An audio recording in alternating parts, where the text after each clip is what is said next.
Bonsoir à tous. Il enlève la casquette de politique pour porter celle du politologue. Cours de géopolitique dans cette émission qui voyage dans plusieurs continents. En Afrique, le pouvoir kaki avance, la démocratie recule, l'insécurité porte des galons. En Europe, c'est la guerre. Aux États-Unis, Elon Musk, moins Donald Trump. Et le populisme est un fléau de l'époque. Mais malheureusement, l'analyse, de mon point de vue, dans la sous-région n'est pas suffisamment fine parce qu'on veut faire du populisme une doctrine. Ce n'est pas une doctrine. Le populisme est un outil. C'est une méthode.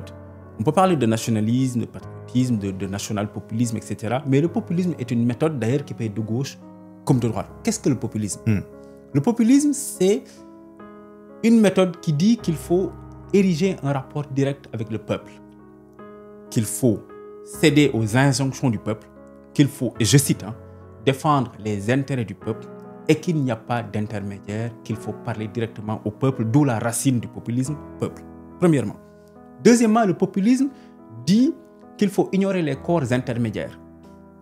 Dans l'ignorance des corps intermédiaires, on les fait sauter, on les déplace et on érige un face-à-face direct avec le peuple. C'est quoi les corps intermédiaires? C'est toutes les instances dans une démocratie ou dans un État qui régulent la vie et qui permettent la vie en société et le vivre ensemble. Ce sont les syndicats, ce sont les universités, ce sont les organisations féministes, ce sont les associations de consommateurs, ce sont les journalistes, les patrons de presse, etc. C'est ça, les corps intermédiaires. Deuxièmement, le troisième objet du populisme, c'est une forme de délégitimation des élites.